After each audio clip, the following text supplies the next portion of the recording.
조중동부터 진보 언론까지 왜 유독 문재인에게만 가혹한가? 왜곡된 여론전의 숨은 음모는 무엇일까? 조기숙 정치학 박사가 밝히는 왕따 정치의 실체와 7가지 비밀. 악의적 프레임에 맞서는 시민의 힘이 필요할 때 왕따의 정치학. 도서출판 위즈덤 하우스.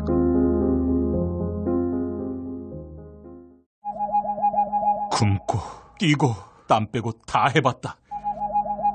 그래봐야 소용없었다. 다이어트는 결국 먹는 게 문제다! 동결건조 채소와 동물, 단백질, 그리고 효소와 비타민, 미네랄로 만든 다이어트 전용 그린 스무디로 하루 한두 끼만 바꿔 드세요. 검색창에서 비타샵을 검색해주세요. 엄마! 가글 했는데 입에서 뭐가 나왔어! 그거 올리덴탈 체크 가글이라 그런겨. 지금 쓰고 있는 가글 사용 후 확인해 보셨나요? 무색소, 무알콜, 무계면 활성제의 올리덴탈 체크 가글은 쉽게 나온 입안의 이물질을 눈으로 확인할 수 있습니다. 딴지마켓에서 판매 중입니다. 와, 잘 잤다. 둔하고 센스 없는 줄 알았더니 침대는 잘 골랐단 말이야. 여보, 어제 온 소파도 너무 편하던데 소파는 어디 거야? 당연히 쇼엔이지. 편안함을 파는 사람들 쇼엔 소파도 출시했구나. 그럼 이제 침대도 소파도 당연히 쇼엔이지. 편안한 건 다 파는 거네. 역시 쇼엔이지. 세계 최초 신개념 어린이 매트와 친환경 소파도 곧 출시됩니다. 검색창에 쇼엔이지 또는 검색창에 쇼엔이지.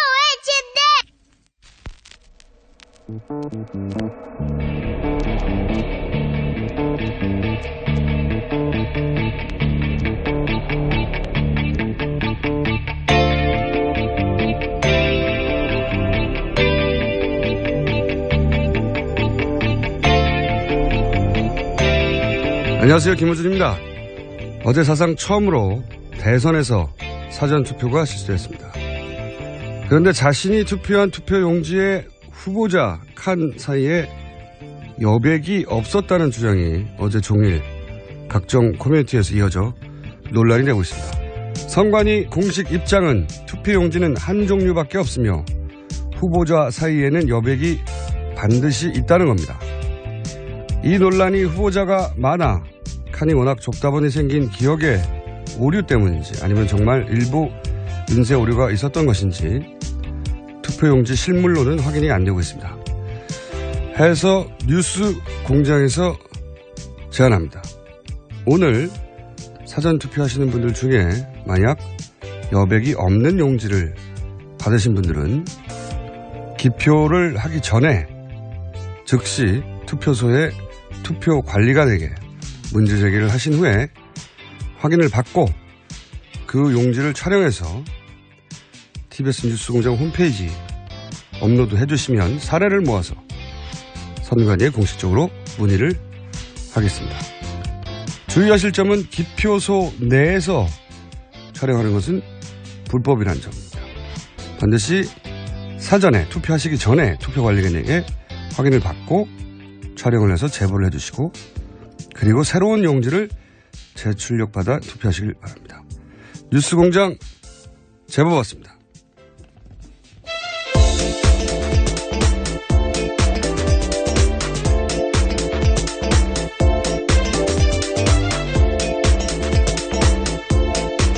시사인의 김은지입니다. 네. 어제 이게 큰 논란이 됐어요. 커뮤니티를 중심으로 돌았던 이야기인데요. 지금도 검색어에 투표용지가 계속 오르고 있는데 국내뿐만 아니라 재외국민들 중에도 이런 얘기를 하는 분이 꽤 많아요. 이게 이제 불안감 때문일 수도 있고요. 단순히 기억이 오르죠. 워낙 이제 후보자가 많다 보니까 칸이 너무 좁아서 누군가 그런 얘기를 하면 나도 그랬던 것 같은 그런 기억의 오류일 가능성이 높습니다. 예, 선관위는 전혀 사실 아니다 이렇게 부인하고 있습니다. 선관위는 딱 한 종류밖에 없다. 여백이 있는 것과 없는 것 두 종류가 아니다. 이런 얘기를 하고 있고. 근데 이제 투표 당일날 9일날에는 인쇄가 되거든요. 한 종류가. 그래서 문제가 없는데 지금은 사전투표 현장에서 프린터를 해주거든요. 낱장으로.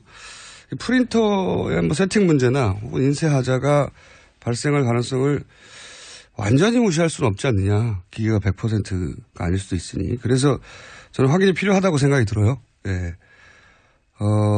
어제는 이제 이런 논란이 생기기 전이니까 다들 투표용지 집어넣기 때문에 투표함을 열 수가 없잖아요. 확인해 볼 수가 없어요. 방법이 없어요. 그래서 더욱 논란이 커진 건데 오늘 사전 투표하실 분들은 선거법상 기표소 안에서 촬영하는 건 불법입니다.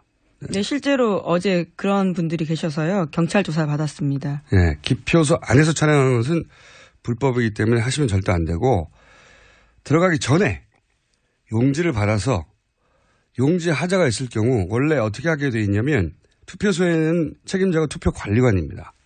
투표관리관이 반드시 있어요. 그 투표관리관에게 이런 문제가 아니더라도 다른 문제라 하더라도 문제가 있을 경우 투표관리관의 확인을 받고 용지를 바꿀 수가 있어요. 그때 그 투표지를 사진 촬영할 수 있습니다. 실제로. 그건 아무 문제가 없는 거예요. 그러니까 한번 눈여겨보시고 투표용지를 출력받았을 때 칸이 없다. 혹여라도 그런 경우가 있다면 확인을 받고 사진을 찍어서 TBS 뉴스공장 게시판이나 아니면 다른 커뮤니티에 뉴스공장 제보라는 말머리로 사진을 올려주시면 저희가 검색하고 사진을 모아서 선관위에 문의를 해보겠습니다. 어떻게 처리할 것인지 이런 표를. 그런데 이제 투표용지 맨 위에 보면 선관위 직인이 있어요. 사각으로. 맨 아래에 보면 투표관리관 아까 말씀드린 또 직인이 있습니다. 이 두 가지 도장이 있으면 투표용지는 유효하게 판정될 겁니다. 네. 그러니까 걱정은 마시고, 네. 걱정은 마시되 투표용지를 한 번은 눈여겨보시고 만에 하나 문제가 있을 경우에는 저희에게 혹은 다른 커뮤니티든 혹은 뭐 SNS는 상관없습니다. 저희가 검색해서 찾아보면 되니까. 왜냐하면 지금 사전투표가 지금 추세로는 1000만 표가 넘을 것 같은데 지난 대선 기준으로 하면 3분의 1에 해당되는 숫자예요. 어마어마한 숫자거든요. 네, 벌써 11.7%입니다. 네, 오늘 추세로 가면 1000만 표가 넘어갈 것 같다고 하는데 3분의 1이에요. 지난 대선 기준으로. 어마어마한 숫자가 있기 때문에 뭐 이런 불안감이 있으면 해줘야 되는 거죠. 선관위에서 무조건 아니라고 할 게 아니라. 그래서 아무도 안 하길래 저희가 한번 제보를 받아서 실물이 단 한 장이라도 나오면 그걸 가지고 어떻게 처리할 것인지 공식적으로 입장을 정해놓으면 되는 거니까요. 자, 어제 하루 후보들 짚어보겠습니다. 네, 문재인 후보 수도권 돌면서 유세했습니다. 특히 세월호 7시간과 관련된 발언을 해서 화제가 됐는데 압도적인 정권 교체해달라라면서 세월호 7시간 밝히기 위해서라도 그렇게 해야 된다라는 겁니다. 자, 직접 들어보겠습니다. 세월호 7시간 기록 황교안 대행이 봉인했죠. 무려 30년까지 열어볼 수 없게 만들었습니다. 세월호 진실을 30년 동안 가둬놓자는 거 아닙니까? 하지만 새 정부에서 방법이 있습니다. 국회가 3분의 2 찬성으로 결의하면 열어볼 수 있습니다. 너도나도 문재인 찍어서 압도적으로 정권 교체하면 민심의 힘으로 대통령이 국회에 요구할 수 있지 않겠습니까? 네. 세월호 SBS 보도 때문에 갑자기 세월호가 대결 전선에 1번, 2번 후보 사이에 섰어요. 전선이 됐어요. 그래서 세월호 진실을 30년 동안 보지 못하게 하는 게 말이 되느냐. 예. 이걸로 이제 압도적 투표로 연결하는 전략이었습니다. 자, 2번 후보는 어디를 갔나요? 네, 홍준표 후보 어제 경북, 충북, 강원 3개 도를 훑었습니다. 거기서 SBS의 세월호 인양 보도 관련된 이야기도 했고요. 사드 배치 비용 부담 요구도 이야기했습니다. 뿐만 아니라 친박계 이제 용서하자라는 말도 했습니다. 그러니까 여기서 갑자기 이제 세월호 관련해서 전선이 형성됐는데 자, 홍준표 후보 이야기도 직접 들어보시겠습니다. 저 밑에 SBS 있나? 그 사장이야. 보도본부장 그 다 목을 잘라야 됩니다. 저거가 진짜 뉴스를 내보내놔놓고 문재인 측에서 겁을 주니까 겁이 나거든. 가짜 뉴스를 내보냈다고 저가 방송하는 방송. 내가 60 넘도록 살아봤지만 그런 거 처음 봤어요. 처음 봤어요. 느닷없이 트럼프가 왜 돈 10억 불 내놔라. 이 돌아가는 분위기 보니까 친북 정권이 들어올 것 같다. 그러면 문재인 정권 들어오면요. 돈 안 줄 게 뻔합니다.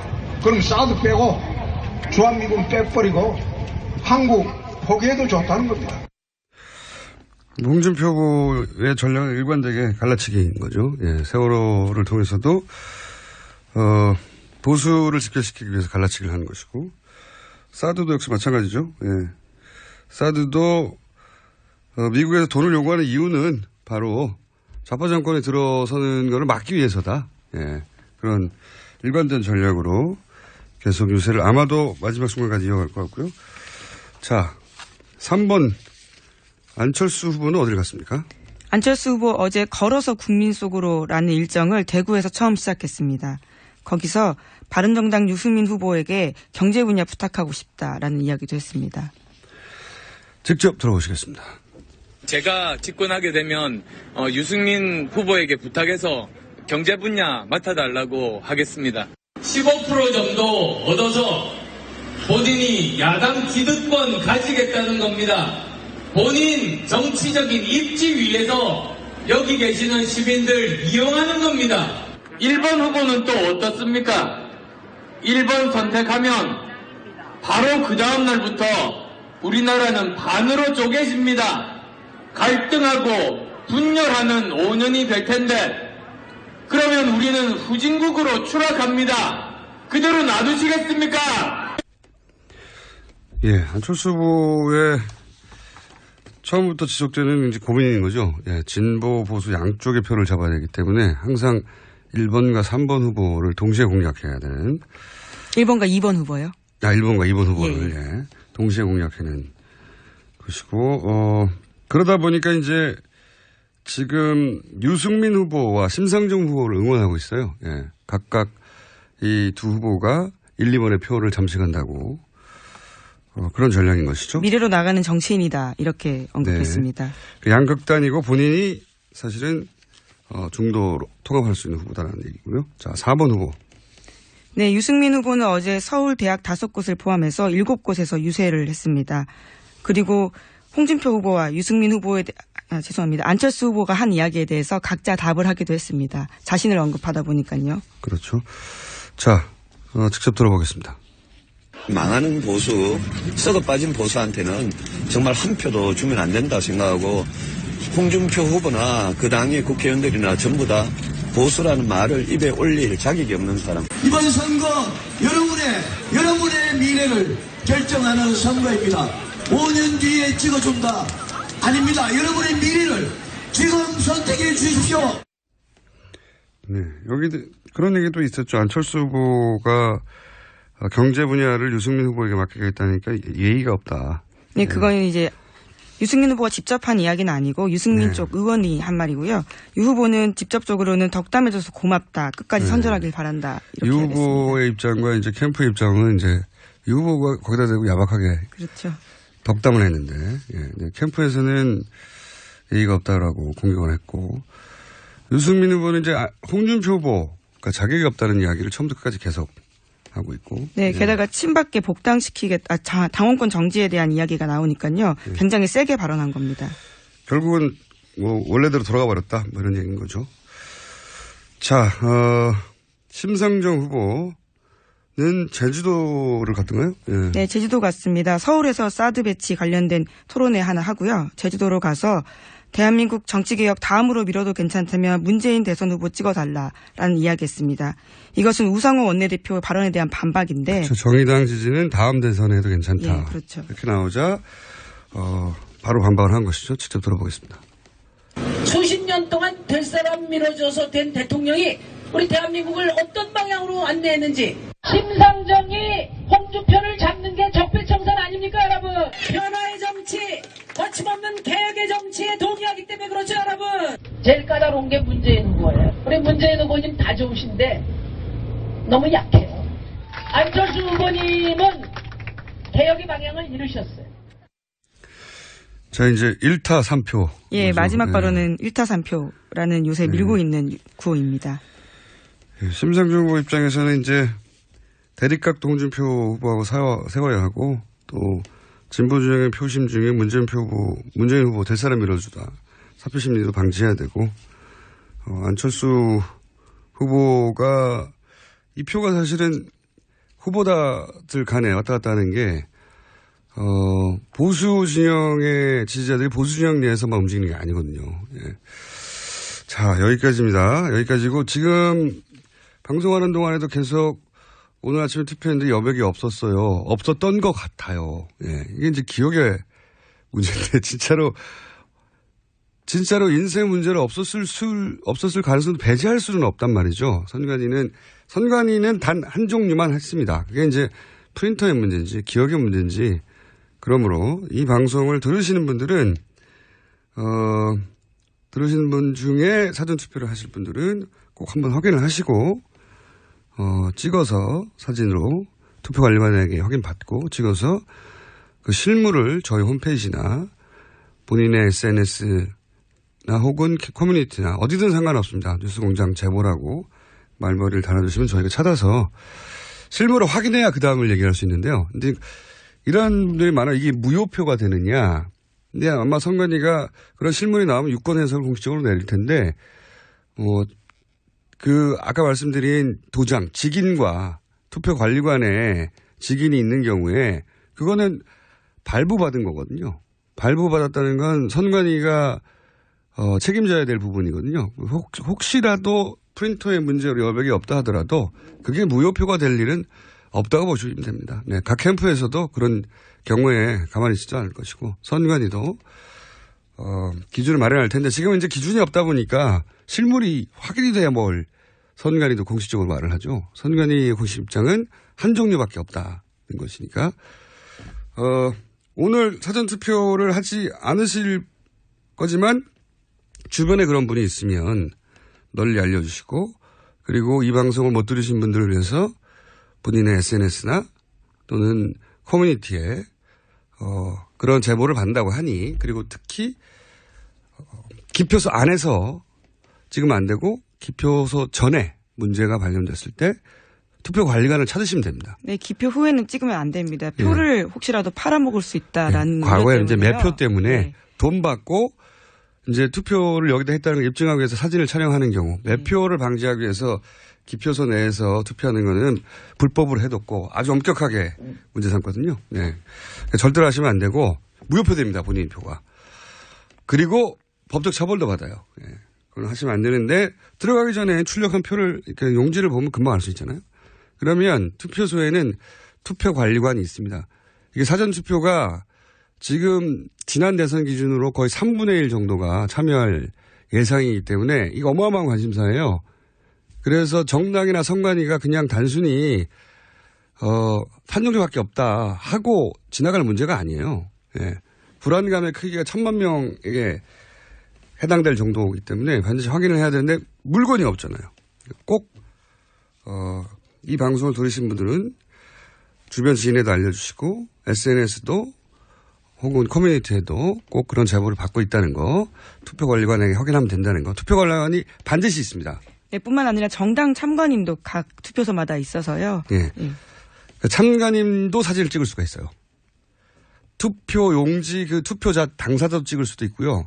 참관인도 사진을 찍을 수가 있습니다. 그러니까 당사자가 안 찍으면, 그런 문제가 발견되면 참관인이 사진을 찍을 수도 있어요. 다만 이제 일시, 그러니까 어디서 몇 시에 어느 투표소인지 알아야 저희가 실물을 확인할 수 있으니까요. 그 장소와 시간만 확인해서 꼭, 이게 중요한 내용이니까 반복해서 말씀드리고, 그리고 제가 방송 끝나기 전에 한 두세 번 더 말씀드릴 테니까 방송을 들으신 분들은 꼭 뉴스공장의 홈페이지, 뉴스공장의 페이스북, 뉴스공장이 아니어도 상관없습니다. 자기 개인의 SNS, 자기가 잘 가는 커뮤니티, 어디든, 혹은 각 정당의 홈페이지도 상관없고요. 어디든 어쨌든 내가 몇 시에 어느 투표소에서 이런 걸 발견해서 투표 관리관하고 선거관리관하고 확인했고 찍었다 올려주시면 됩니다. 앞으로 오늘 방송 끝나기 전에 한 두세 번 더 고지를 해드리겠고, 자, 이제 이번 주 방송이 끝이니까 각 당에서 걱정해야 할 바 짧게 한번 짚어볼까요? 네. 비관적인 시나리오? 모두가 긍정적인 시나리오를 말하고 있으니 각 당이, 거꾸로 제가 비관적인 시나리오 잠깐 짚어보면, 물론 이건 토론회 직후 마지막 여론조사 기준이기 때문에 깜깜한 기간 동안 완전히 또 변할 수가 있는데 제가 지난 6개월 동안 계속 지켜왔던 게 뭐냐면 그러니까 후보자를 지지하다가 다른 후보자를 지지하는 이동표로 워낙 이동이 많잖아요, 이번에는. 그렇죠, 예. 그래서 이동표 중심으로 계속 저는 봐왔는데, 문 캠프 입장에서 보면 일단 유승민 후보가 상승세인 건 분명하고 이게, 앞으로도 계속 이어질지는 저는 모릅니다. 깜깜이 직전까지니까. 심상정 후보도 강세를 여전히 유지한 마지막 기준으로는. 근데 이 표가 특히 유승민 후보의 상승세, 동정표. 네, 당내 갈등 문제로 네. 벌어진 상황이죠. 이 표가 홍준표 후보에게서 왔을 거란 일반의 착각이거든요. 근데 표 분석을 해보면, 지지자 이동 분석을 해보면, 문재인 후보에게서 상당히 갔습니다. 그러니까 여론조사 격차가 크다 보니 어차피 문재인 되는 거 아닌가? 이런 여유 때문에, 이게 문재인 캠프 입장에서 보자면, 그러니까 문 후보의 지지 성향표 중에 여유가 있으니 유승민 혹은 심상정으로 가는 문 캠프 입장에선 나이브한 표 이동. 이게 사실은 가장 걱정이 되고 특히 막판 조직이 강한 홍준표 후보가 치고 올라올 경우에 문 캠프 입장에서는 이렇게 나이브하게 흩어지는 표가 지금 치명적일 수 있다. 네. 이게 비관적 시나리오로 보자면 그런 걱정을 하는 단계인 것 같고 홍 캠프는 이제 마지막 여론조사 기준으로 얘기하자면 바른정당 집단 탈당이 도움이 안 됐단 말이죠. 오히려 상승세를 주춤하게 만들어서 전통적인 진보 보수 대결 자신이 그중에서 보수의 적자 이런 프레임 하나로 이제 양자구도를 만들어 가야 되는데 지금 주춤했다. 그 사건이. 그리고 이제 보통은 막판에 이제 북풍이 터지기 마련이었었는데 이번에는 그것도 어렵기 때문에 전통적인 진보 보수 프레임 이외에 추가로 뭔가 상승 모멘텀을 만들 소재가 너무 부족하다는 게 치명적인 거죠. 예. 각 캠프가 치명적인 요소가 다른 건데 안 캠프 입장에서는 이제 최근에 지지세가 하락 국면이었던 건 사실이기 때문에 이제 반전 카드를 내놔야 되는데 이게 별달리 없다는 게 지금으로서는 치명적입니다. 그리고 이제 세월호 SBS 보도 관련해서 박 전 대표를 받았는데 이게 진보 진영 입장에서는 이게 세월호 트라우마에 가까운 사건이거든요. 예. 근데 이거를 받아버린 게 제가 보기엔 실수였어요. 진보표도 분산이 되는 효과를 거둔 것 같고 도보 유세가 안철수 후보에게 굉장히 적합한 방식인데 좀 너무 늦게 등장을 했고 그러면서 미디어 커버리지가 점점 떨어져 가고 있다. 이런 것들이 이제 캠프 입장에서는 악재일 것이고 유승민 캠프는 상승세이긴 한데 너무 늦게 왔다죠. 한마디로 너무 늦게 왔고 사전투표 다만 사전투표 직전에 이런 일이 벌어져서 사전투표에 이 추세가 반영됐을 가능성이 있고 그 점에서는 유승민 캠프 입장에서 굉장히 호재였던 건데 남은 4일 동안 뭘로 할 거냐 뭘로 이걸 유지할 거냐 이제 1번 2번 후보가 막 드라이브 하면서 양쪽 지지자들을 결집시킬 텐데 그때 자기 지지율을 지켜낼 별다른 무기가 없다. 토론회도 끝났다. 이런 게 치명적인 면이고. 심상정 후보 캠프는 가장 두려워하는 게 전통적으로 이 진보 정당의 후보가 이 깜깜한 기간 동안, 그 지지율이 마지막 조사 지지율보다 빠지는 경향이 많이 있었거든요. 불안하니까. 그리고 불안을 자극하죠. 보통 양대 후보들이 진보 보수 진영에 지금 같은 경우에는 문재인 후보하고 홍준표 후보 양 진영에 서로 결집할수록 불안감이 자극되기 때문에 이걸 어떻게 방어하느냐. 깜깜한 기간인데 무기가 뭐냐 이거. 방어할. 이게 가장 숙제고 문제고. 특히 이제 홍준표 후보가 막판에 결집하는 추세 이런 게 이제 느껴진다. 이럴 경우 그게 가장 치명적이 되겠죠. 각 캠프가 걱정하는 것들입니다. 재밌는 것은 유승민 후보가 문재인 후보 지지자 층에서 많이 움직여서 갔다는 거. 이건 예상 못한 바른정당 탈당 효과가 이런 결과로 이어질 거라고 누가 예상할 수 있었겠습니까? 희한하게도. 자, 그게 막판에 가장 지지자 이동이 많았던 변수 중에 하나고요. 자, 여기까지 하고 이제 다음 주 월요일이면 대선 직전 거의 마지막 방송이네요. 네. 9891. 자, 오늘 여기까지 하겠습니다. 시사인의 김은지였습니다. 감사합니다. 모닝똥? 제겐 사치였죠. 내가 토끼인지 토끼똥이 나인지 내가 변을 본 것인지 변을 당한 것인지 나는 바나나이고 싶다. 간혹 구렁이이고도 싶다. 아 큰일 났네. 이거 이러면 다 죽어. 미궁 장사랑! 빅동의 추억 미궁 장사랑이 찾아드립니다. 혈중 콜레스테롤 개선과 배변 활동에 도움을 주는 건강기능식품입니다. 검색창에 미궁 장사랑. 골반 잡자 바로 잡자 바디로직. 허리 통증 바로 잡자 바디로직. 몸매 교정 바로 잡자 바디로직. 자세가 좋아지는 골반 교정 타이즈 바디로직. 검색창에 골반 교정 바디로직. 삐딱한 남성 골반 허리에도 역시 바디로직입니다. 바디로직의 효과를 못 느끼셨다면 100% 환불해드립니다. 자세한 환불 조건은 홈페이지를 참조하세요. 아무도 묻지도 따지지도 않고 가입하셨다고요? 보험은 너무 어려워요. 걱정 마십시오. 마이보험 체크가 도와드립니다. 1800-7917 마이보험 체크로 지금 전화주세요. 1800-7917. 이미 가입한 보험이나 신규 보험도 가장 좋은 조건을 체크해서 찾아드립니다. 인터넷 한글 주소 마이보험.com 또는 카카오톡에서 아이디 검색 마이보험을 친구 추가하여 상담하실 수 있습니다.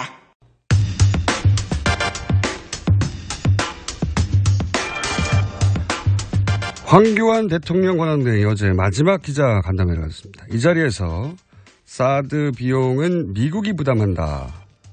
한미 간 이견은 없다. 선을 그었습니다. 이 문제 다시 한번 짚어보겠습니다. 국회 국방위 소속 정의당 김종대 전 연결됐습니다. 안녕하세요, 의원님.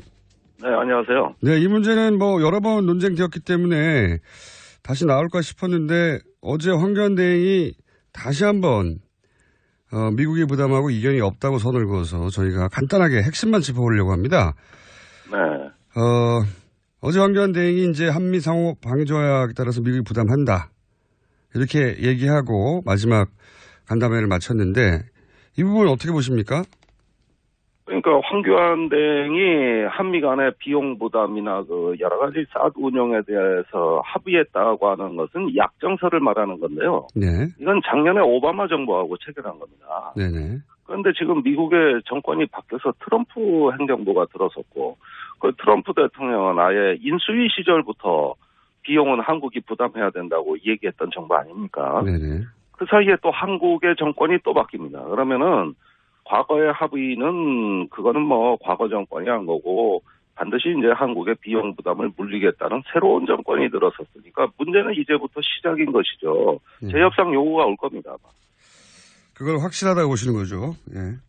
예, 어떤 식으로든 변형시켜서라도 오는 것이죠. 사드 얘기가 명분이 안 쓴다면 방위비 분담금이나 한국의 국방비 규모 자체를 문제 삼는 압박이 가해질 거라고 봅니다. 한마디로 이제 돈을 더 내라는 압박은 피할 수가 없다. 이건 기정사실로 봐야 된다. 이런 입장이신 거고요. 예, 그 비용과 책임 분담이라고 맥마스터 안보보좌관이 동맹 전체를 재검토하겠다 그랬는데 이거는 뭐 사드를 빌미로 해가지고 무임승차자 한국을 제대로 다루겠다는 얘기거든요. 그건 이제 피할 수 없는 압박이라고 봅니다. 그런데 이제 최근에 이런 말씀도 하셨어요, 의원님이. 이 트럼프 대통령의 발언 이유 중에 하나는 미국 내의 국방산업과 연관이 있다 말씀하셨는데 좀 자세히 설명해 주십시오. 그건 트럼프 대통령 본인이 한 얘기입니다. 그 사드 비용 10억 불을 한국이 부담해야 된다는 그 로이터 통신의 인터뷰에서 예. 가만히 그 뒷맥락을 보면은 한미 FTA가 또 거론이 되고요. 네. 그 이유가 미국의 국방 제조 산업 육성이 중요하다고 몇 차례 강조합니다. 국방 산업이 중요하다는 건 뭡니까? 미국 내에서 국방비를 늘려가지고 산업 증대를 한다는 이야기가 아니고 해외 무역 수지에 국방 산업이 기여하겠다는 얘기고 이것은 무기 산업의 일자리 창출과 관계되어 있는 걸 매우 대통령이 관심 깊게 보고 있다. 이 얘기입니다. 그렇다면 결국은 한국의 국방비 증액 압력이라든가 여러 가지 우리의 어떤 방위비 분담금을 포함해서 가하는 압력은 바로 트럼프 대통령의 최대 관심사인 일자리 창출과 관계 있다는 것이죠. 이것은 한미 FTA 재협상에서도 매우 중요하게 다뤄질 것으로 봅니다. 알겠습니다. 이 문제는 어떻습니까? 의원님이 다른 인터뷰에서 이 사드가 대선 직전에 전격적으로 배치된 것은 이것은 단순히 미국의 뜻이 아니라 우리 국내 그러니까 지금 정부의 요청이 있었을 수 있다. 예, 이런 맥락으로 읽힐 수 있는 말씀하셨는데 이거 좀 정리해서 말씀해 주십시오. 예, 그 부분은 제가 사드가 지난 26일 날 성주에 기습 배치되고 나서 미측에 상당히 책임 있는 인물을 직접 만나서 우리가 항의를 했어요. 미국 측에. 아니, 어떻게 이럴 수 있냐. 이렇게 왜 외국에 와가지고 자기 무기를 그렇게 배치하냐. 그런데 이분들 해명이 절대 일방적으로 배치한 적이 없고 계획도 한 적이 없다. 한국 정부가 사전에 다 협의해서 그래서 배치하게 된 거지. 아니 대선 이후에 배치할 수밖에 없다고 우린 처음부터 알고 있었다는 거예요. 그런데 바뀐 거라는 것이죠. 그건 미국 의지가 아니라는 겁니다. 그렇게 해서 해명을 해와서 그렇다면 이런 정황은 무언가 대선의 한복판에 사드를 기어이 끌고 들어오겠다고 하는 국내의 어떤 정치 세력에 의해서 추진될 수도 있겠구나 이런 느낌을 강하게 받았다는 것이고요. 이 부분은 차기 정부에서 집권 초에 반드시 확인해야 될 사항이라는 걸 강조해 드린 겁니다. 그럼 바뀐 시점 혹은 그러니까 소위 말해서 갑자기 미국 쪽에서도 다음 정부하고 얘기할 수밖에 없다고 알고 있었는데 선거 직전에 갑자기 들여와 달라고 우리 정부 쪽에서 요구하고 그걸 요구한 사람 혹은 세력도 특정해서 이야기하던가요? 그리고 그 시점이나? 아니요. 그런 얘기까지는 안 하죠. 아직까지 살아있는 권력이니까요. 그러나 누가 보더라도 이건 황교안 권한대행 김관진 실장으로 이어지는 지금까지 이 사드 문제를 좌지우지하면서 사실상 대통령 권력을 행사한 저는 그 라인이라고 봅니다. 그리고 김관진 실장의 월권은 대통령 탄핵 이후에도 또는 탄핵 중에도 안보보좌관의 신분으로 사실상 국방장관보다 더 큰 권력을 행사했거든요. 그다음에 부처 간의 협의가 없었습니다. 아무런 부처 간의 토론이 없이 김 실장이 임의로 미국에 가서 처리를 하고 오니까 어떤 결정도 쉽게 해버리는 이 정부의 불통정부의 마지막 그 속성이 정권 말까지 이어졌다고 봅니다. 그 이유를 이제 정치적 이유가 있지 않겠냐 이렇게 합리적으로 추정된다고 말씀하셨는데 정치적 이유 말고도 다른 이유도 있을 수 있습니까? 다른 이유가 있을 수가 없는 것이 제가 만일에 사드 배치 찬성론자라 하더라도요. 저렇게 배치하는 건 반대입니다. 왜냐? 제가 성주에 가서 직접 확인을 해보니까 우선 고압 전기가 안 들어옵니다. 그 사드 부지에. 한전 보고 해달라 그랬는데 한전이 전기를 못 넣어주고 있어요. 그게 빨리 안 되거든요. 그런데 고출력 레이더를 큰 용량의 전기가 공급돼야 되는데 그래서 유류를 반입하다 이번엔 또 주민들 저지로 반입에 실패했습니다. 그러면은 안정적으로 사드 가동할 수가 없고 이제 곧 공사가 시작됩니다. 그러면은 옆에 포크레인 다니고 덤프차 트럭 다니고 그 공사할 텐데 아니 무슨 세상에 전략 무기를 공사판에 배치합니까 그래. 이건 누가 보더라도 불합리한 거고 인위적으로도 군사적인 합리성이 없이 그 시기를 앞당기는 것은 정략적인 의도 말고 뭐냐. 이렇게 저는 자꾸 따지게 되는 것이죠. 그 말씀 드리니까 확 와닿는데 아직 공사판인가요 거기가 완전히? 아니 공사 시작도 안 했어요. 이제 시작할 거거든요. 그러면은 거기에 뭐 엄청나게 보면은 그 너절분하게 그래가지고 지금 병사들 한쪽에 사드 세워놓고 옆에 골프놀이 하고 있단 말이죠. 이게 아무리 봐도 정상적으로 작전하는 군대가 아니거든요. 그렇군요. 예.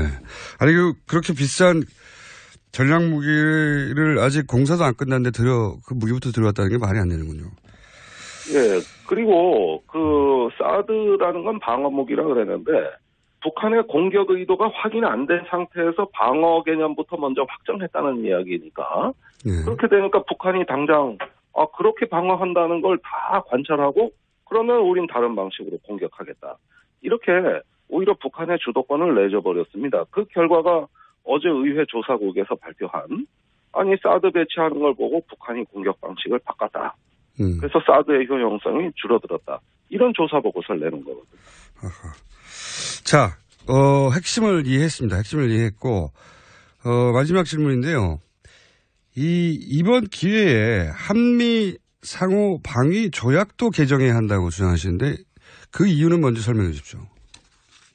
네, 미국이 이제 유럽 국가들과 체결한 나토 조약이나 일본하고 체결한 미일 안보 조약 같은 경우는 동맹의 목적, 수단, 방법이 굉장히 구체적으로 돼 있습니다. 예. 그 부속 문서까지 아주 다 잘 규범이 마련돼 있고 미일 간에는 안보 가이드라인을 2, 3년마다 개정해가지고 의회 심사를 받아요. 예. 그러니까 국민들이 뭐 하자는 동맹이고 왜 하자는 거고 무슨 수로 하는가 이걸 다 들여다볼 수 있어요. 그런데 한미 상호방위 조약은 1953년에 맺어가지고 지금까지 단 4개 줄이죠. 4개 조항을 가지고 정부가 알아서 하다 보니까 비밀 동맹이 돼버렸습니다. 아무런 민주적 통제를 받지 않는 말 그대로 비밀 밀실 동맹이 돼버렸어요. 이러니 사드와 같은 부정적인 문제가 생긴다고 봅니다. 그래서 이제는 한미 상호방위 조약도 미일 안보 조약 수준의 그냥 투명한 동맹으로 민주화하자. 동맹을 민주화하려면 한미 상호방위 조약을 바꿔야겠다. 그래서 문민 통제 범위 안에 동맹도 들어와서 인권과 정의와 민주주의를 공유하는 국가들답게 동맹의 격을 수준 있게 해야지. 지금 같은 경우는 말 그대로 비밀 동맹 외에 아무것도 아니다. 주권에도 훼손될 우려가 있다 해서 한미 상호방위 조약은 민주적으로 개정돼야 된다고 주장했습니다. 알겠습니다. 오늘 말씀 감사합니다. 네, 감사합니다. 네, 지금까지 정의당 김종대 의원이었습니다.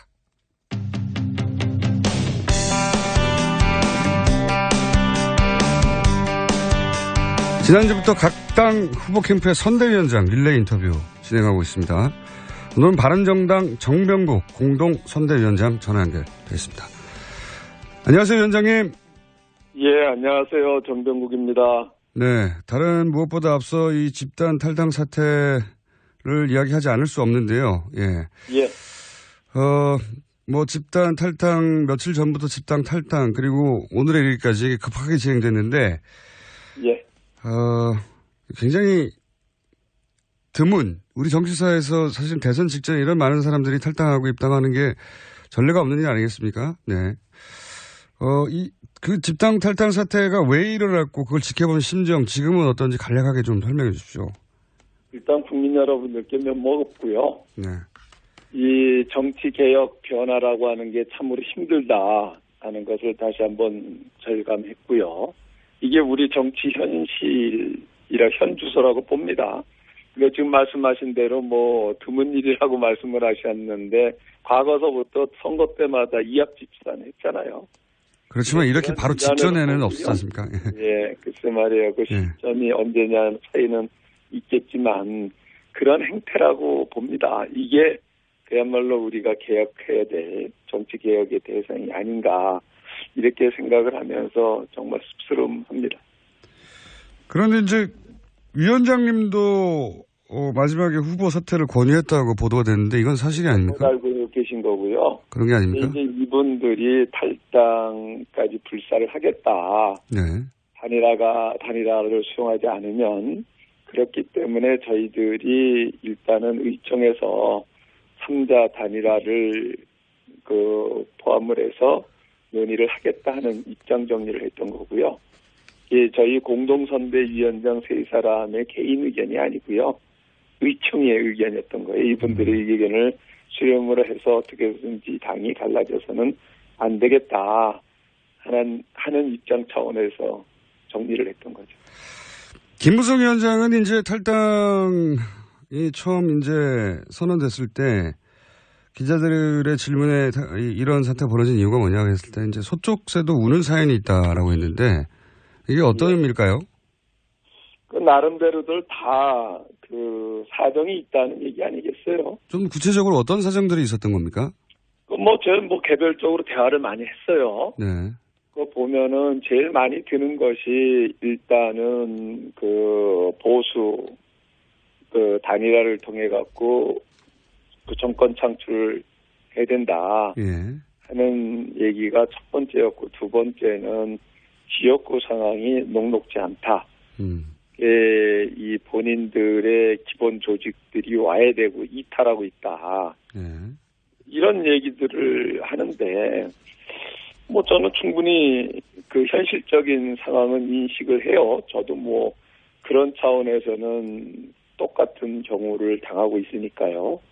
그러나 저희가 분당을 하고 창당을 했던 정신은 우리가 만든 대통령을 우리 손으로 스스로 주도해서 탄핵을 하고 또 이 지경까지 만든 것에 대해서는 공동 책임이 있다. 그렇기 때문에 모든 기득권을 내려놓고 더 이상 이 새누리당을 가지고는 보수를 대변할 수가 없으니까 원점에서부터 새롭게 진정한 보수 정당을 만들자 하고 나왔던 거거든요. 그리고 우리 스스로가 풍찬 노숙도 다 겪고 나가겠다 하는 각오로 나왔는데, 그야말로 그 100일을 참지 못했던 거죠. 이게 우리 정치 현실이라고 보고, 참 그렇기 때문에 국민 여러분들께 면목이 없는 겁니다.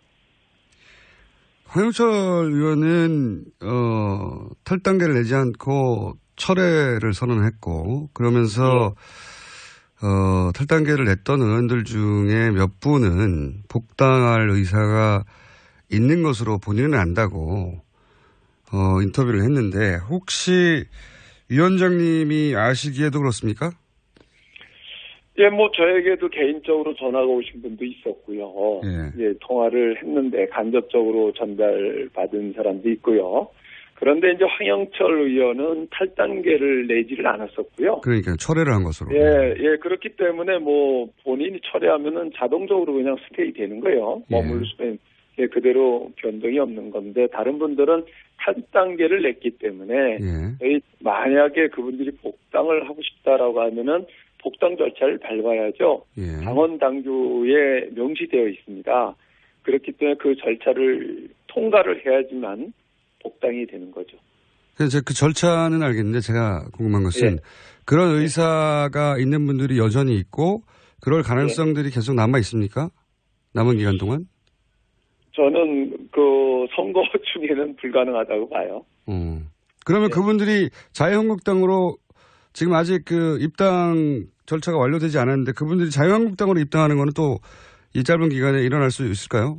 그냥 무소속으로 끝납니까, 이분들은? 저는 뭐 자유한국당의 입장인데 제가 뭐라고 말씀은 드릴 수가 없고요. 다만 어제 홍준표 후보 얘기는 다 받겠다라고 사무총장한테 지시를 했다고 하고요.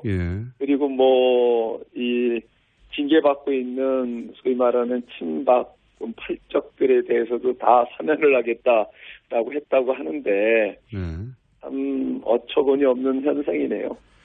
그 남은 선거 기간 동안 혹여 복당의 의지가 있다 하더라도, 그러니까 그 바른정당 탈당파들이 다시 바른정당으로 돌아올 의지가 있는 분이 있다 하더라도 남은 선거 기간 동안 이루어지지는 않을 것 같다, 이런 말씀이신 거죠? 예, 그렇습니다. 이 절차가 있기 때문에 절차를 밟기가 어렵죠. 절차는 그렇다 하더라도 복당의 의지를 대중에게 밝힐 수는 있는데 그런 일도 없을까요?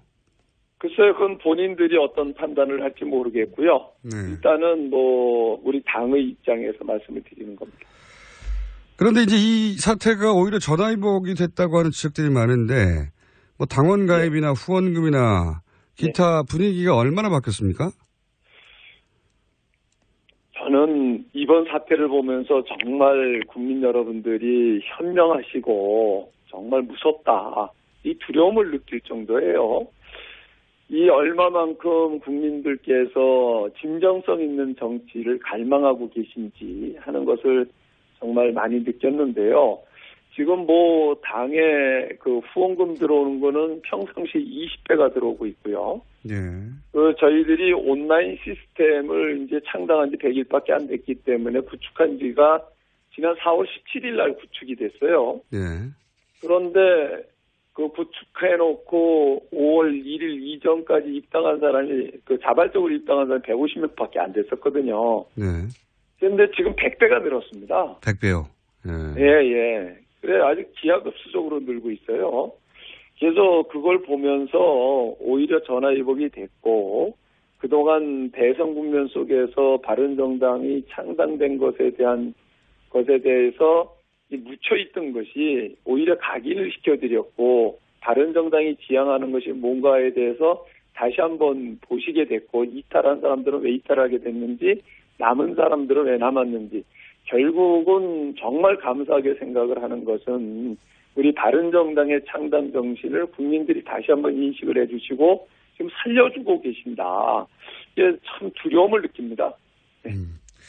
알겠습니다. 그러면 바른정당 내 분위기도 상당히 많이 바뀌었겠군요. 의원들의 분위기나. 예, 그렇습니다. 네. 그동안에 이제 어떻게 보면은 현장에 나가서 활동을 하면서 굉장히 의기소침돼 있었고 그랬던 분들이 저희들이 이 사태가 일어나자마자 바로 전국 당협위원장 연석회의를 했었는데요. 거기에서 오신 분들이 전부 다 현장에서 국민들이 바라보는 눈길도 바뀌었고 대응도 바뀌었고 너무 우리에게 따뜻하게 대해준다. 이런 얘기들을 많이 듣고 어제 하루 종일 저희들이 유세 현장을 돌면서 후보하고 같이 돌면서 느낀 것은요. 그야말로 특히 젊은 층에서 대학가에서 아주 열광적이에요. 정말 감사하게 생각을 하고 이러한 국민적 열망을 어떻게 우리가 잘 수용을 해서 국민이 바라는 혁신적인 보수, 개혁의 보수의 길을 잘 정립을 해나갈 건가 두려운 마음을 가지고 가고 있습니다. 근데 방금도 말씀하셨지만 이게 표심이동을 여론조사 기관에서 분석한 걸 보면 예. 이게 이제 홍준표 후보 측에서 온 게 아니라 의외로 문재인 후보나 이렇게 40대 이하의 진보적인 성향의 유권자들이 예. 유승민 후보 이제 경제정책 같은 경우는 상당히 진보적이기도 하니까요. 예. 그분들이 많이 오고 있다, 젊은 층이. 예. 이런 분석, 예, 저는 이제 그동안 우리가 이제 제가 보수 정치를 하면서, 보수를 대변하는 정치를 하면서, 지금까지 선거를 하면서 현장에서 보지 못했던 것들을 보는 거예요. 그동안에는 대부분 다 연세 많으신 분들이 그렇죠. 유세 현장에 있으셨다라고 하면, 지금 유세 현장에서 나이 드신 분들을 보기가 오히려 어려워요. 굉장히 이게 이제 변화라고 생각하고 저는 젊은 사람이라고 해서 무조건 진보라고 보지는 않아요. 다만 그동안 우리가 가짜 보수라고 해서 버리고 나온 새누리당을 중심으로 한 자유한국당에는 지금까지 그러한 구태 정치를 했기 때문에 이분들이 등을 돌렸고 차선으로 대안을 선택을 했던 것이지. 그런데 그러한 분들이 진정한 보수를 대변하는 바른정당에 대해서 눈을 돌리기 시작을 했고 그분들이 이제 다시 제자리 찾아오는 거라고 저는 생각을 합니다. 알겠습니다. 새로운 젊은 보수층을 만들어내고 있다. 제가 그렇게 이해했는데요. 그런데 지금 현실적인 물론 모든 후보들은 당선을 목표로 합니다만 캠프는 또 현실적인 목표가 있을 테니까요. 현실적인 목표가 어떻게 됩니까?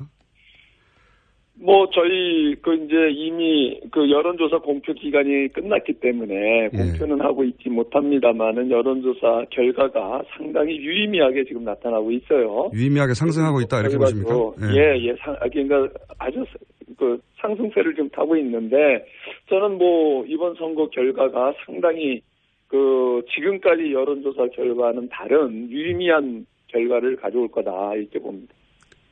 알겠습니다. 모든 캠프가 그렇게 얘기해가지고요. 아, 그래요? 다른 데는 다 자기들이 당선된다고 그러지 않습니까? 바른정당에서는 당선이 아니라 지금까지와는 다른 유의미한 변화를 목격하게 될 것이다, 결과로. 그렇군요. 그러면 최소 3위 정도는 가능하다고 이렇게 캠프에서는 판단하고 있습니다. 일단은 다른 사람들이 얘기하듯이 그렇게 얘기하고 싶지 않으니까요. 알겠습니다. 자, 시간이 거의 다 돼서 오늘 또 사전투표가 있으니까요. 이 방송 듣고 투표를 하시는 분도 있습니다. 유권자들에게 마지막으로 한 말씀 부탁드립니다.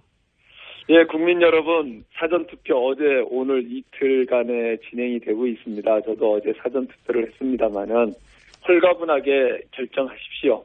그리고 여러분들이 전략적 투표하시면 안 됩니다. 그 결과가 대한민국을 이 지경으로 만들었다고 생각을 합니다. 여러분들이 소신 투표하십시오. 소신껏 진정으로 대한민국을 위해서 대한민국의 미래를 누가 담보해낼 수 있는지, 어느 세력이 담보해낼 할 수 있는지 판단하시고 그 소신 투표하시길 바랍니다. 꼭 투표하십시오. 네, 감사합니다. 예, 감사합니다. 지금까지 바른정당 정병국 공동선대위원장이었습니다. 3부에서 뵙겠습니다. 김호준입니다.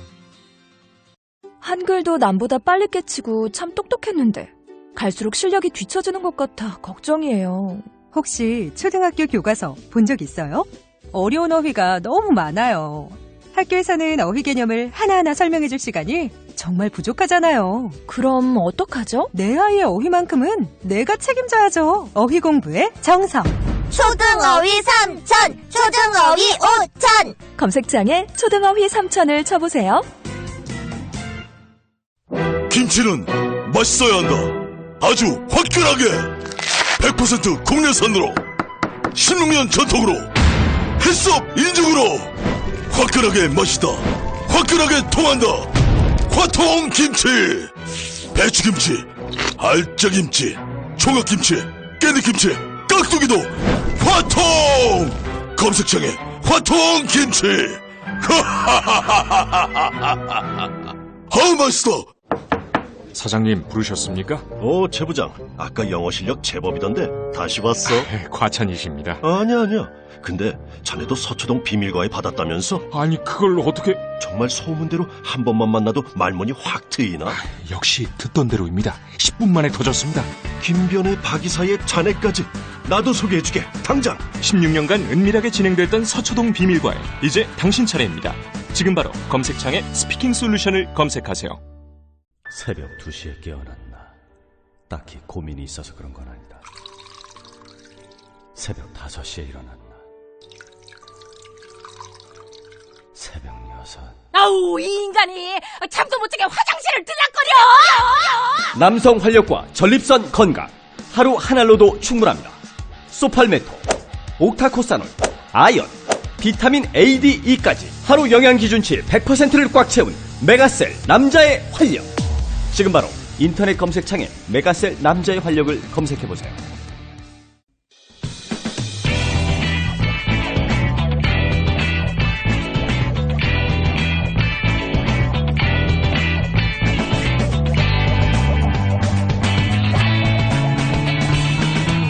김어준의 뉴스공장.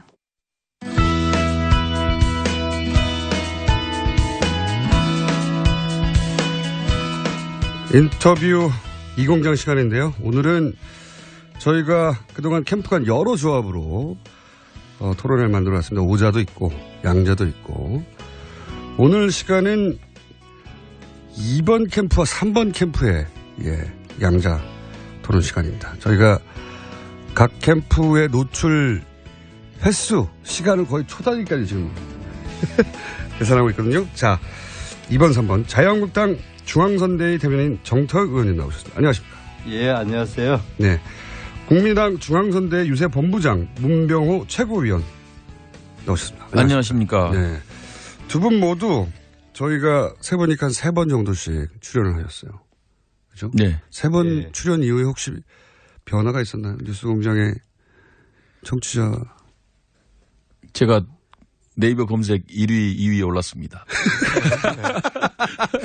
잘하셔서 오르는지 잘 못하셔서 오르는지 모르겠어요. 비난해서 오른 건지 잘해서 오른 건지 모르겠습니다. 자, 문병호 의원님은, 정태욱 의원님은? 저는 요즘 깜짝 놀랐어요. 저는 이제 중앙에서 이제 대변인 활동하고 지역에 오후에 가가 활동을 하는데 한 번은 대구에서. 예, 대구에서. 한 번은 내 자주 가는 병원에 방사선사가 평소 내 자주 보는데도 소 닭 보듯이 하는데 여자 방사선사가 저번에 너무 반가워하는 거예요. 왜 반가워하냐니까 뉴스공장에 김어준 그 공장에 출연해가지고 자기를 너무 반가워서 저는 아는 차인데요. 그리고 혹시 한 번 더 출연하면은 김어준 공장장 사인을 좀 받아달래요. 그래가 이 보수의 심장이 되고 그것도 내 지역구에서 이래 좌파 언론인을 이리 좋아하는 사람 생각가 야 이번 선거 쉽진 않구나 하는 걸 내가 다시 한번 그래가 그 이야기했어요. 내 사인은 내가 김어준 공장장 받아줄 테니까 투표는 홍준표 해라. 그러니까 생각해보고 하겠다 그러더라고요. 네. 사인이 아니고 사인이요. 네, 사인. 그러면은 자유한국당 다른 의원님들을 저희가 뉴스공장에 초대할 때 맞고 본인이 직접 나오실 앞으로 계획이신가요? 글쎄, 그러니까 나는 이게 손이 좌파 이 언론인이 진행하고 이게 좌파 젊은이들을 봐가지고 별로 안 좋아하는데 이게 앞으로 열심히 나와야 이게 될 것 같아요. 아닙니다. 진보 보수를 막론하고 굉장히 많이 듣습니다, 저희가. 그렇습니까? 네, 압도적으로 많이 듣는다. 잘해주세요, 그러니까. 네. 그리고 네이버 검색 1, 2위 하신 지 오래됐지 않습니까? 제가 몇 번 했는데, 예, 오래간만에 했습니다. 탈당할 때 한 번 하고. 탈당할 때 한 번 하고. 23표 차로 질 때 한 번 하고. 엄청나게 큰 사건 때만 한 번 하셨는데. 예. 자, 그러면 두 분은, 언론에서 1강 2중 이야기 이렇게 표현하기 시작했습니다. 부인하고 싶으시겠지만, 신양강이라고 표현하고 싶으시겠지만, 혹은 여전히 이강이라고 표현하고 싶으시겠지만, 우선 판세를 어떻게 분석하고 있는지 각자,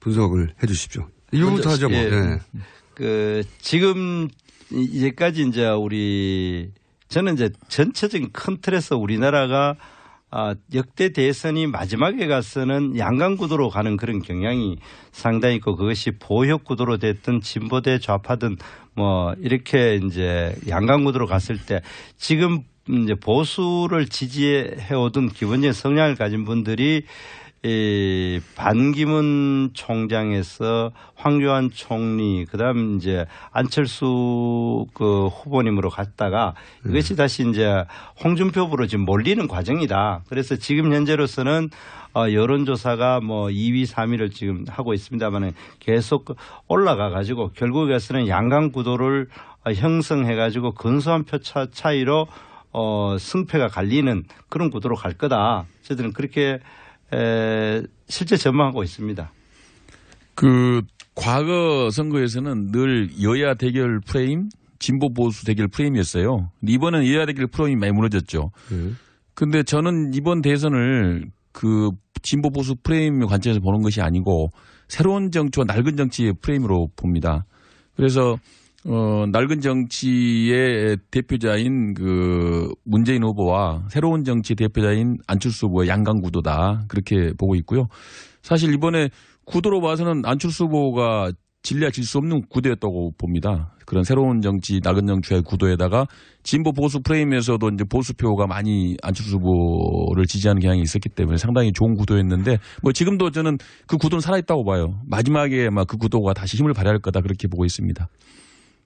마지막에 발휘할 거라는 말씀은 지금은 이제 아무래도 이제 바닥 민심은 저는 문재인 후보가 오차 범위에 있다고 봅니다. 그렇기 때문에 마지막에 아마 이제 문재인 후보 되는 것은 막아야 된다. 그런 이제 보수 성향 유권자들의 표의 결집으로 안철수 후보 쪽으로 모이지 않겠는가. 왜냐하면 홍준표 후보 쪽으로 모여갖고는 어렵다 하고 대들 다들 보시기 때문에 그렇게 되지 않을까 예상하고 있습니다. 그런데 이제 보역 구도라든지 이것이 제대로 이번에는 많이 안 될 거다. 특히 미국 트럼프도 특이하게 됐고, 그 다음에 이번 프랑스 대통령도 기존 정치 세력이 아닌 사람이 됐다면 그렇게 이야기하지만 그러나 실제로 저희들이 지역 유세를 가보면 바닥 민심을 알거든요. 바닥 민심에 보면은 확실히 두 가지 경향이 확실히 있습니다. 이 보수 그러니까 문재인 후보는 안 돼야 된다. 그러기 위해서 이제 안철수 후보를 지지해야 된다. 그런 분위기가 있다가 지금은 그래도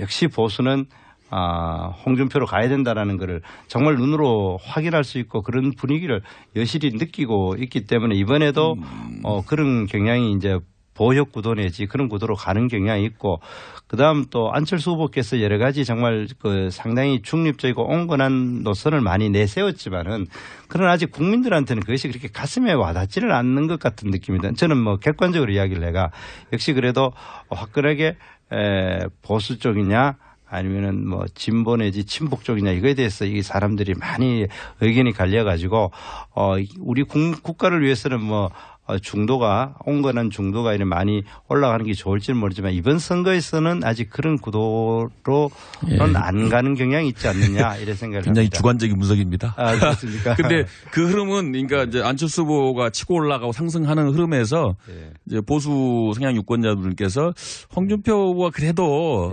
우리 적자 아니냐, 우리 편 아니냐 이렇게 가다가 역시 또 마지막 3일 남겨놓고는 다시 또 역시 그래도 이번에 문재인 후보 당선을 저지하고 뭔가 좀 새로운 나라를 만들기 위해서는 안철수 후보가 그래도 돼야 된다. 그런 흐름으로 바뀔 것 같다. 그런 느낌입니다. 예.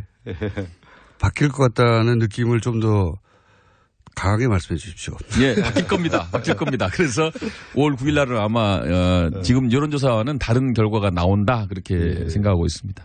그 여론조사 자체는 저희들이 이제 이런 게 있습니다. 지난번에 어느 여론조사에 보면은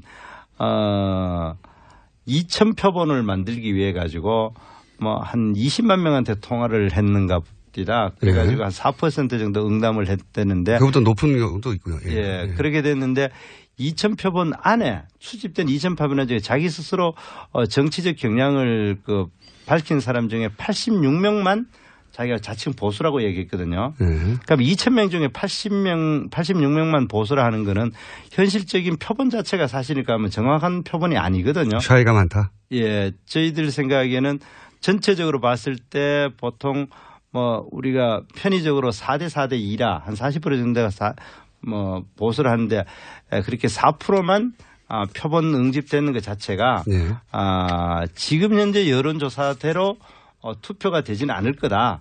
그런 거는 우리가 지금 여론조사가 좀 편향된 표본에 의해서 만들어지고 있죠. 그러니까 일단은 이제 지금 문재인 후보의 적극 지지층이 많다 보니까 아마 응답률이 높고 그다음에 이제 들어보니까 이 전화기를 들어서 여론조사에 응하면은 5분 내지 6분 동안을 들고 있어야 된답니다. 실제로 그러니까 제가 한번 해보니까 3분 40초 정도 걸립니다. 실제로 아주 적극적인 지지자 아니면은 여론조사에 응답할 가능성이 낮다. 그런 점에서 이제 문재인 후보의 지지율은 좀 과다 표집되고 있고 다른 후보들은 좀 과소 표집되고 있다고 보기 때문에 특히 이제 안철수 후보 지지자들은 조금 샤이해요. 대체로 스타일들이. 그래서 지금 지난 총선 때도 여론조사보다도 실제 표가 10%, 한 15% 가까이 많이 나왔습니다. 그래서 이번 대선에서도 10% 이상의 그 표가 숨어 있다. 그렇게 보고 있습니다. 이 샤이에 대해서는 어떻게 생각하세요? 샤이가 있긴 있는 것 같은데 누구 샤이가 더 많냐 이거죠?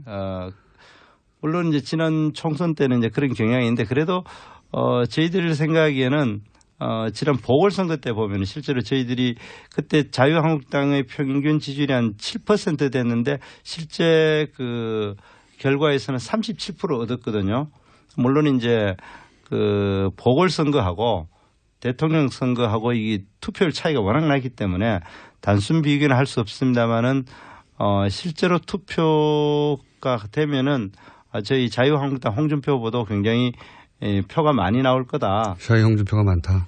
네. 예, 그렇게 생각을 합니다. 그 빅데이터 상에서의 그 조사 추이도 보니까 그렇게 큰 차이가 안 벌어지고 있습니다. 그래서 빅데이터 상의 데이터라는 건 이제 뭐 구글 검색 같은 데서 안철수 후보의 검색량이 문재인 후보에 못지않다 이런 얘기죠. 그리고 이제 여론조사 추세를 보더라도 지금 이제 본 선거에 들어오고 토론회를 거치면서 문재인 후보에 대한 지지도가 떨어졌어요. 오른 게 아니고 지금은 30% 후반 정도 형성돼 있는데 결국은 약간 과다 표집돼 있다고 그러면 35% 전후 정도 현재 지지도가 아닌가 현재 보고 실제로는 있고요. 문재인 후보가 35%다. 그러면 나머지 65%가 반문표인데 이제 그 표가 결집이 되느냐 마느냐 이거에 따라서 저는 승표가 결정된다고 보는데요.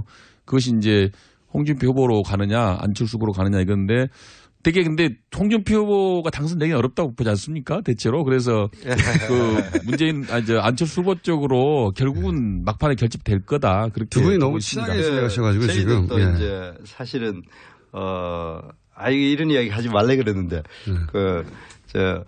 안철수 후보가 선전하기를 되게 기대하고 있거든요. 특히 전라도 지역에, 호남 지역에서 선전을 해주고, 그래서 저희들이 이번에 그 호남 지역에 투표율이 높은 걸 보고 되게 기쁘셨습니까? 하고 싶어 하죠. 하고. 홍준표 후보가 출마하신 목적이 이제 보수의 그 가치를 지키고 이제 문재인 당선을 저지하겠다 그런 목표를 가지고 계시는데 그렇게 하는 방법이 딱 하나 있어요. 사퇴하시는 거. 사퇴하시면 구국의 결단으로 사퇴하시면은 그러면 그 다 목표가 달성이 됩니다. 네, 그러니까 국민의당이 항상 뭐 미래를 이야기하고 희망 섞인 이야기를 많이 하는데 이것도 희망 섞인 이야기를 이렇게 현실적이지 않는 이야기를 자꾸 하시고 계시는데. 네, 점점 분위기가 나빠지고 있는 게 마음에 듭니다. 초반에 너무 화목하셔가지고 이 사전투표 얘기 나와서 잠깐 제가 말씀드리고 싶은 건데 제가 어제 하루 종일 그 투표용지에 여백이 있다 없다 가지고 논란이 있었어요. 예.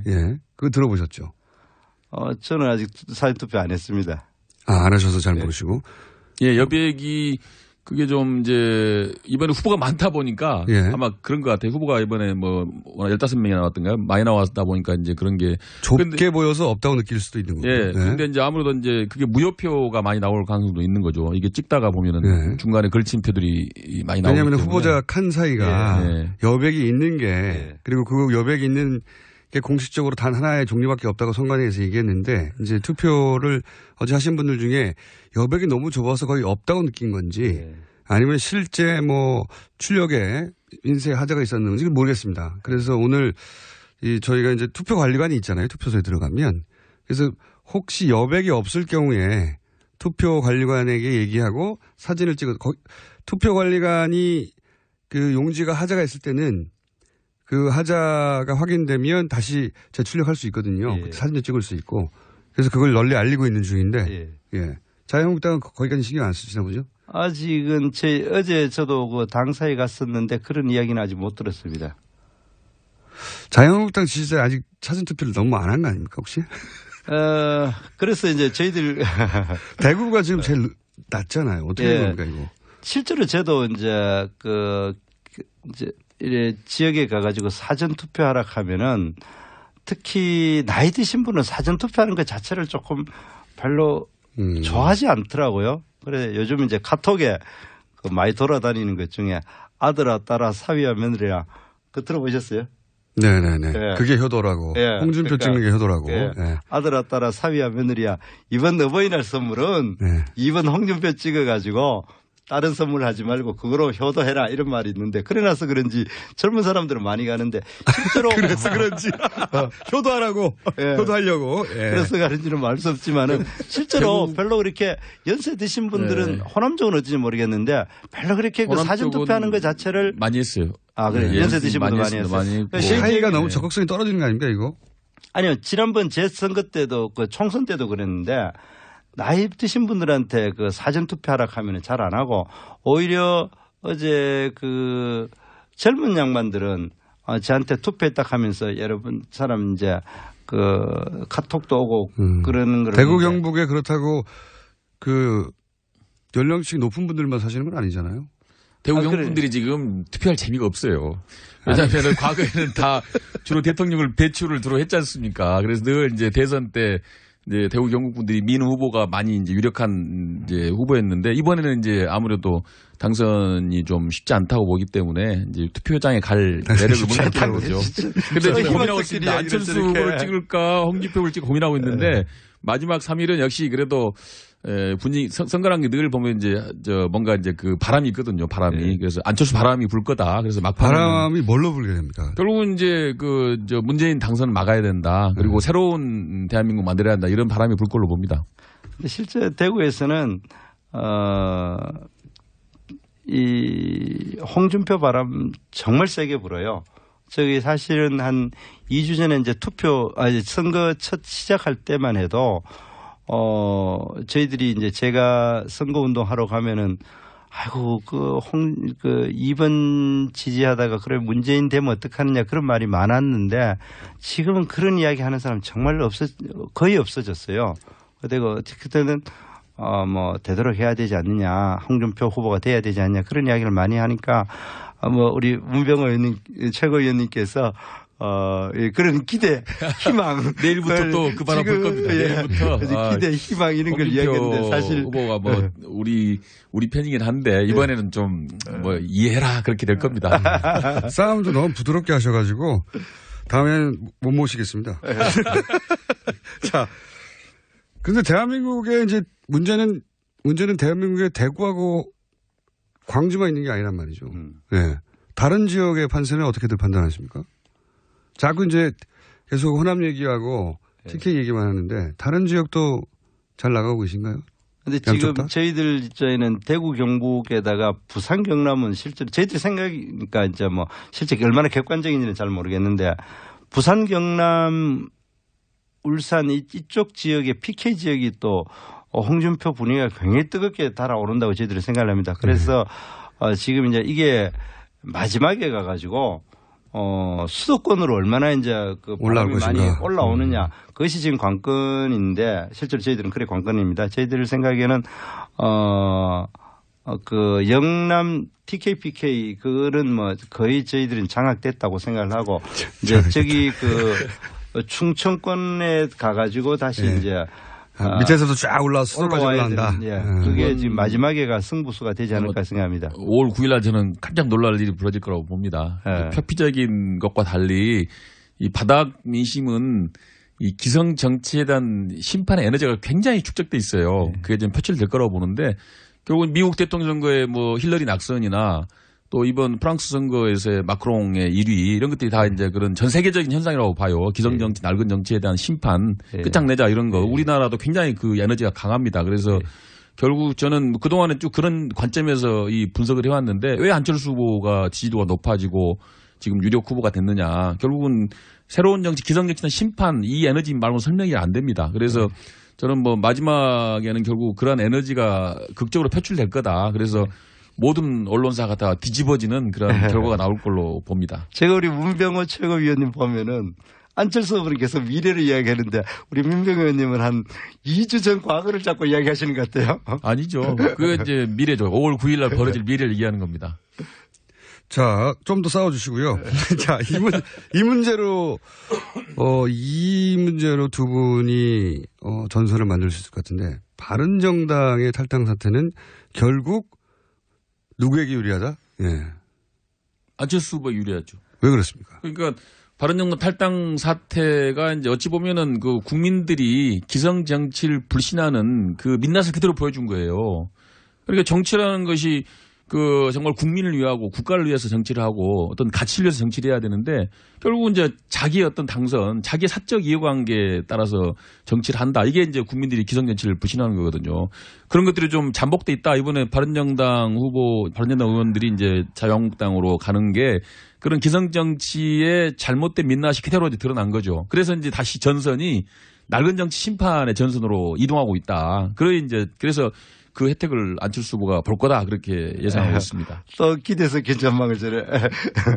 그런데 실제로 봤을 때 아마 그분들이 뭐 개인적으로 소신도 있었고 그렇겠지만은 그래도 이번 대선에서 가능성을 자유한국당에 있기 때문에 자유한국당에 입당하려고 했는 거 아닌가.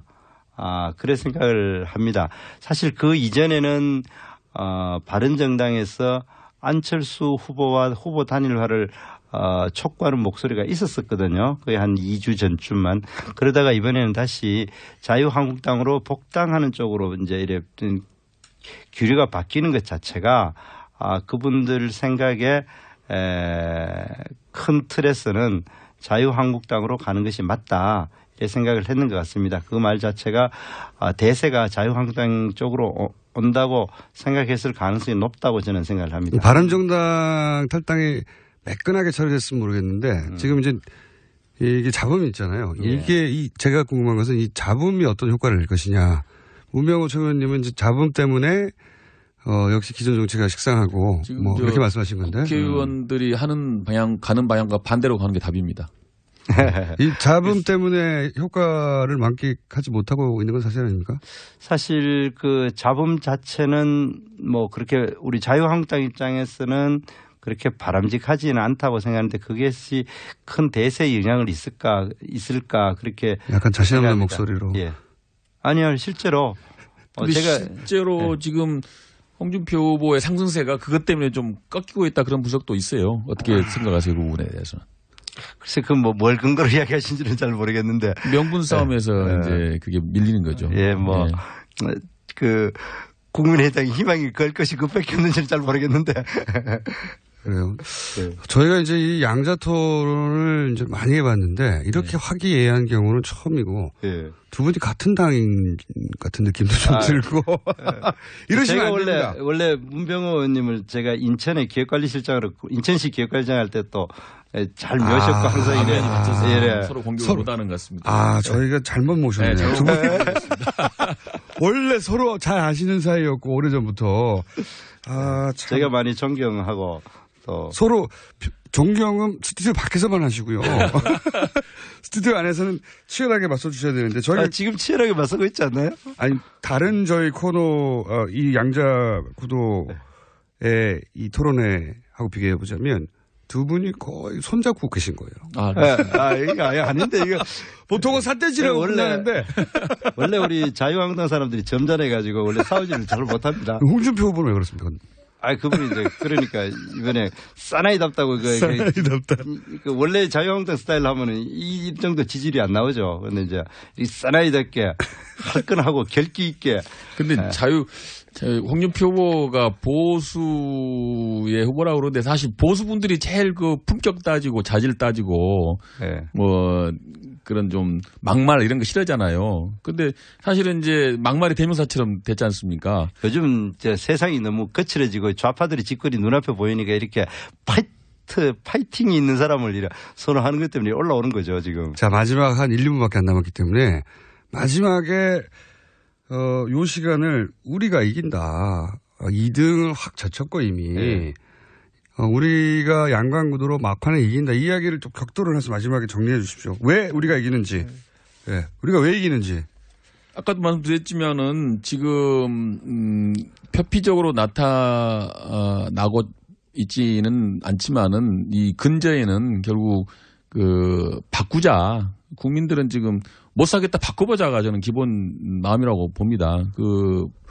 기성 정치를 바꾸자 이게 기본적인 에너지이기 때문에 그게 이제 이번 대선을 통해서 표출될 거다 그렇게 보고 있고요. 그다음에 거기다 이제 보수 유권자들께서 홍준표 후보는 이번에 어렵지 않느냐. 그러니까 문재인 후보의 당선을 막기 위해서는 안철수 후보 쪽으로 표를 몰자. 그런 저는 큰 흐름이 지금 형성이 되고 있다고 봅니다. 그래서 이번 특히 이제 내일부터 마지막 이제 표심을 결정하는 중요한 3일 남았는데 아마 내일부터는 그러한 흐름들이 강력하게 나타나지 않을까. 그래서 결국 5월 9일 승자는 안철수 후보라고 생각하고 있습니다. 지금 우리나라가 굉장히 어렵지 않습니까? 여러 가지 해결할 문제도 많고 그렇기 때문에 북한 핵 문제도 있고 또 우리나라를 둘러싼 나라 지도들이 다 스트롱맨이고 그래서 남한에서도 종북 세력이나 정교조나 또 강성 귀족노조 이런 실질적인 적폐들을 제대로 해결할 사람은 홍준표 후보 같이 이래 강력한 리더십을 행사할 수 있는 그런 사람이 돼야 된다. 그런 의식이 굉장히 강하기 때문에 보수가 제대로 결집하면은 이번에 확실히 홍준표 후보가 당선될 거다. 저들은 그렇게 생각하고 있습니다. 알겠습니다. 제가 싸움 붙이기 마스터인데 실패했고 두 분 좋은 토론이었다고 들으신 분도 많겠죠. 예. 뉴스공장은 이런 거 심심한 토론이라고 하는데 두 분 고생하셨습니다. 지금까지 자유한국당 중앙선대위 대변인 정태혁 의원 그리고 국민의당 중앙선대위 유세본부장 문병호 최고위원이었습니다. 감사합니다. 네, 감사합니다. 고맙습니다. 제가 생각하는 이상적인 사회는 모두가 먹는 것, 입는 것 이런 걱정 좀 안 하고 더럽고 안 입고 온 꼬라지 좀 안 보고 그래서 하루하루가 좀 신명나게 이어지는 그런 세상이라고 생각을 합니다. 사람 사는 세상을 위해 정치를 시작한 노무현. 그는 우리 곁에 없지만 그의 꿈은 영원합니다. 노무현 재단은 사람 사는 세상을 위하여 노무현의 가치와 철학을 전합니다. 노무현 재단의 후원 회원이 되어주세요. 1688-0523 또 떨어졌어. 너 또 입사 시험 봤어? 아니, 차량용 핸드폰 거치대 말이야. 여러 개 사봤는데 실패의 연속이야. 떨어지고 시야 가리고 운전석에서도 멀고 뭐 좋은 거 없을까? 싼 것만 찾으니까 그렇지. 제대로 된 거 하나 사서 편리하게 쓰는 게 더 낫지. 그런 게 있어? 그럼 있지. 1, 2, 3 할 때 2. 힘 세다 할 때 힘. 2 힘. 2 힘? 2배로 힘이 세다는 건가? 네이버 검색창에 2 힘을 검색해보세요.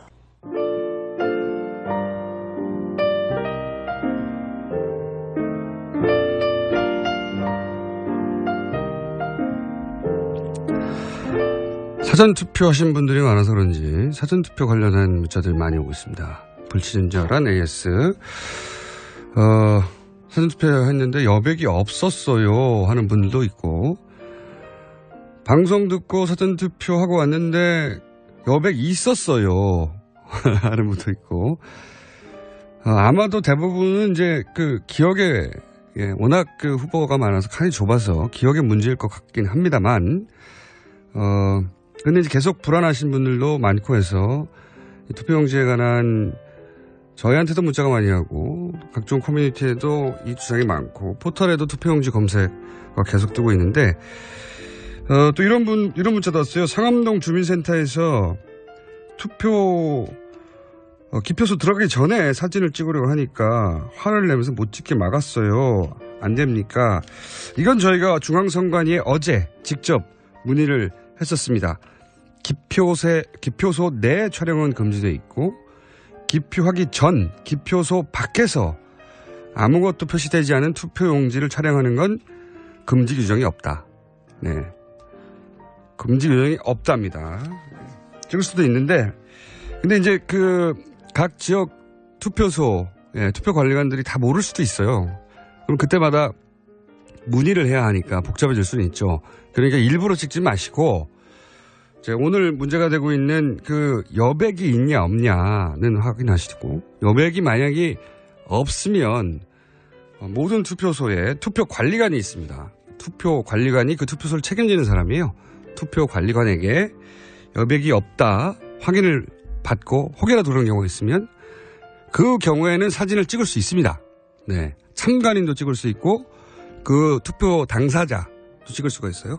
사진을 찍어서 저희 게시판이나 혹은 본인의 SNS나 혹은 커뮤니티에 올려주실 때 뉴스공장이라고 말머리를 달아주시면 저희가 확인해서 한 장이라도 있을 경우에는 확인이 되면 선관위에 공식적으로 문의를 해서 어떻게 할지 알려드리겠고, 각 캠프에도 아마도 캠프에서 대책이 나올 겁니다. 네. 그렇지만 그렇다 하더라도, 혹여라도 그렇다 하더라도 도장이 찍혀 있고 아래 위로 직이 2개 찍혀 있으면 무효표가 안 되니까 걱정하지 마시고 사전투표를 하시되 여백 부분을 한번 확인해 보시라는 거, 그리고 그렇게 확인이 되면 사진을 꼭 찍어서 제보해달라는 말씀드립니다. 여기까지 하겠습니다.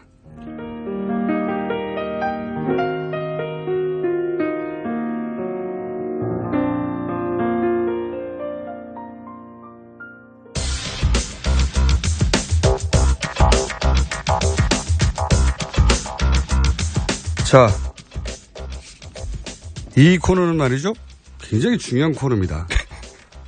앞으로 지금 이미 사전투표가 절반이 진행됐고 지금도 진행되는 중이고, 그리고 이제 투표도 며칠 남지 않았습니다. 그전에 저희가 후보를 결정할 때 토론회를 결정하시는 분도 있고, 그리고 목소리를 결정하시는 분도 있고, 그리고 뭐 진보 보수를 결정하시는 분도 있고, 적폐청산에 반응하시는 분도 있고, 많습니다. 여러 가지 기준이.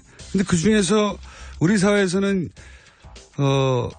꼭 보면은 관상이 좋다는 얘기부터 시작해가지고 본인들만의 기준이 따로 있는 분들이 분명히 있어요. 예. 네. 예, 운세가 좋다. 또 역술인들이 꼭 등장해가지고, 예, 이번에는 뭐 몇 번이 된다. 혹은 뭐 귀가 긴 사람이 된다. 이런 식의 이야기들 하고 하는데, 해서 저희가 대선 전 마지막 과학 시간 특집을 따로 준비했습니다. 자, 지난 시간에 저희가 혈액형으로 네. 저 사람은 A형이기 때문에 혹은 저 사람은 O형이기 때문에 대통령에 적합해 하는 그런 기준을 가지신 분들에 대해서 저희가 과학적인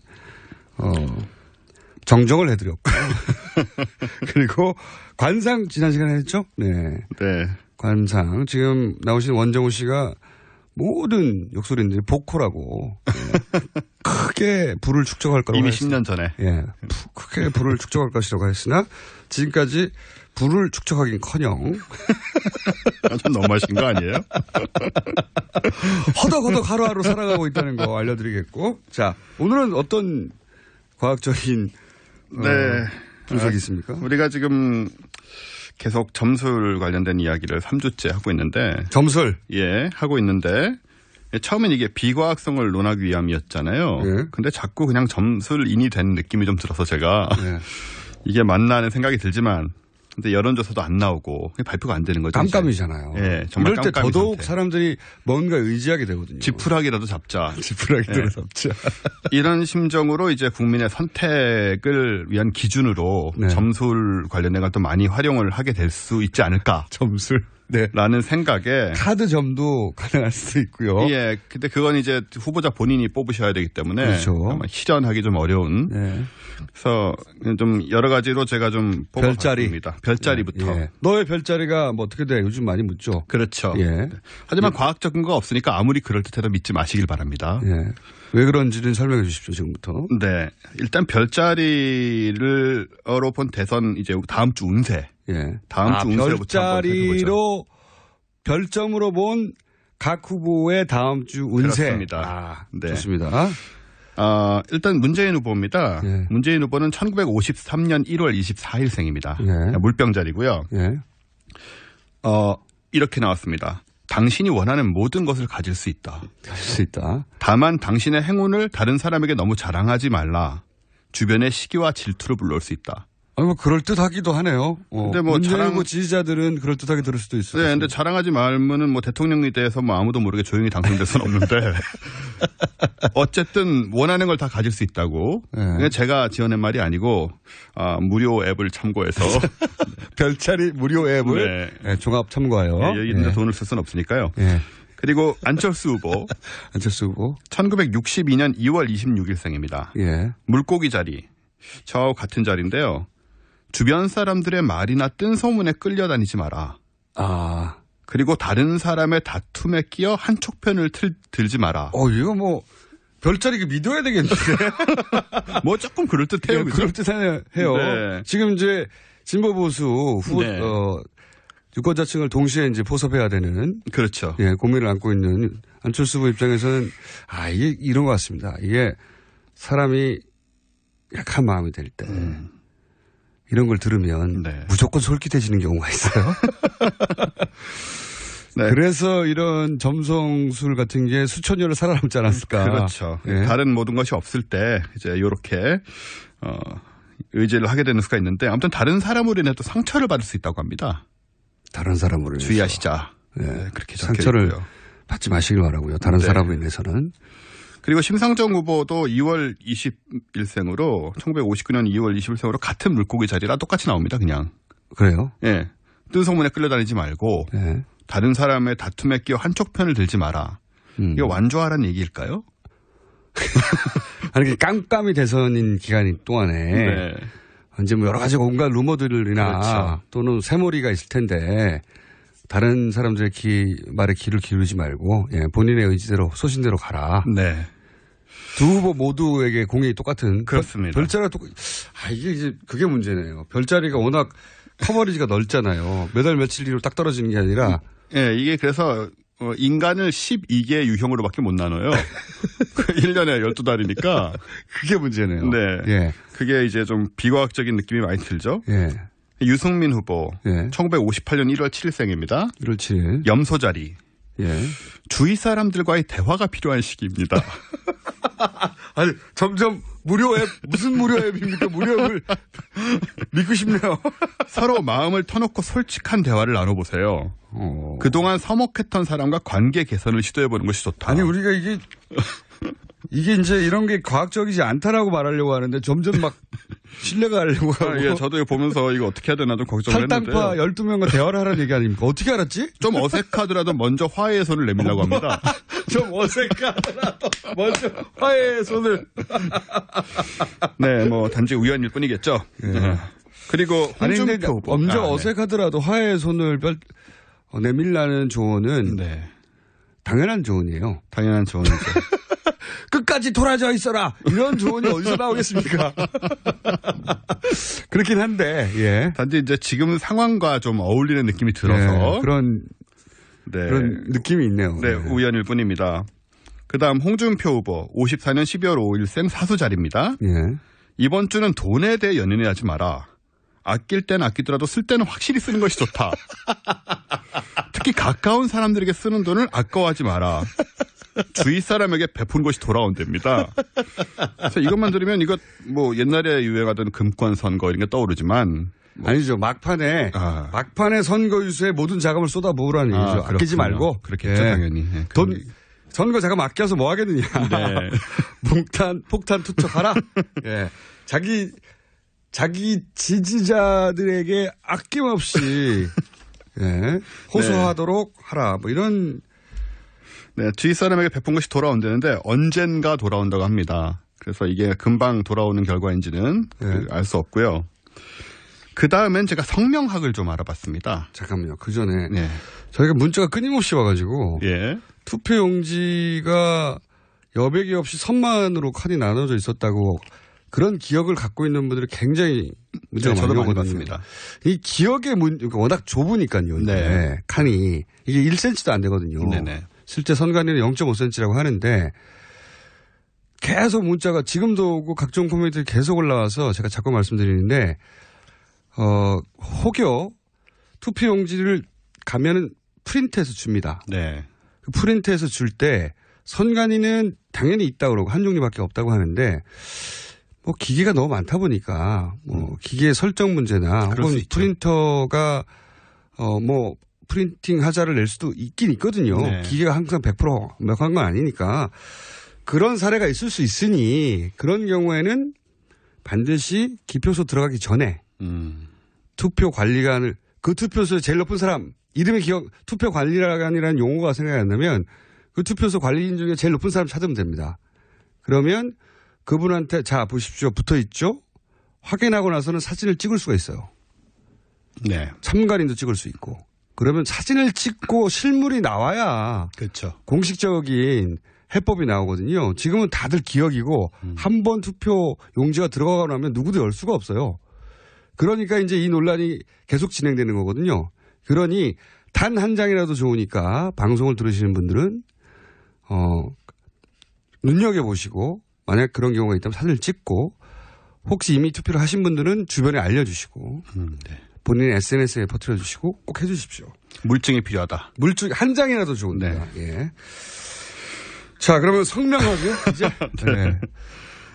저 한자는 어렵고 귀찮아서 한글로 했습니다. 한글. 우리는 뭐 한글이 따로 있으니까요. 그러니까요. 네. 한자를 할 필요가 없죠. 네. 만 60세 이상은 노년운을 했고 그 이하는 장년운을 봤고요. 네. 일단 문재인 후보는 획수가 553이 됩니다. 553. 예, 문재인 하면. 네. 노년운. 문무를 모두 갖추니 중후하고 돈목하다. 원래 무인 출신이잖아요, 특전사. 예. 총도 잘 쏘시고. 예, 뭐 해석이야, 뭐. 특전사 갔다고 다 문무를 다 갖췄다고 할 수는 없는데, 특전사 간 사람이 얼마나 많은데요. 어쨌든, 지지자들은 이런 데서 이제 확, 그렇죠. 이게 맞구나 하고 넘어가게 되는 거죠. 네. 조그만한 연결점이라도 있으면. 널리 배워 재주가 많고, 분수를 지켜 올바르다. 성공 번창하며 부귀하고 영달할 운세라고 나옵니다. 부귀 조금 별로 큰 관계가 없는 걸로 아는데. 영달은 조금 맞을 수도 있잖아요. 만약 당선되는 경우. 네. 그리고 안철수 후보 참 장년운인데요. 좀 안타까운 것이 사람이 떠나고 재물이 흩어진다. 이게 일부러 그러는 거죠? 아니에요. 정말 아니에요. 거예요? 지금 각 당에 항의받습니다. 네이버랑 이런 데서 찾아가지고 한 거예요. 절대 아닙니다. 네. 외롭고 도와주는 이가 없다. 어려움이 많다. 자식이 불효하거나 몸이 약하다. 이렇게 나옵니다. 장년운이죠, 그러니까. 근데 이걸 믿으시면 안 되고요. 그냥 근거 없습니다. 예. 안철수 후보 지지자분들은 믿으시면 안 되고. 절대로 믿으시면 안 됩니다. 네. 성명하게 곤란하게도 그렇게 나왔다고 하니. 예, 그렇게 나왔습니다. 네. 심상정 후보 655인데요. 장년은 하늘이 내신 록이 그 상서로움을 길게 바라니 많은 바람이 돌아온다. 북이 영달한다. 그쪽 땅도 북이하고는 관련이 없는 땅인데요. 예전하고 비교하면 영달이라고 할 수 있잖아요, 사실. 상대적인 영달이다. 예. 네. 그리고 유승민 후보가 445인데요. 장년은입니다. 천부적으로 총명하게 태어나서 의지 또한 굳다. 노력 분발하여 중년에 성공한다라고 나왔어요. 예.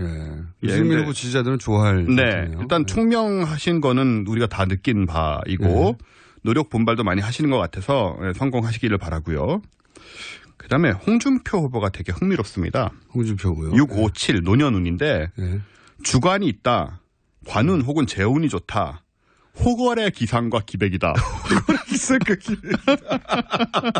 호걸까지는 모르겠는데.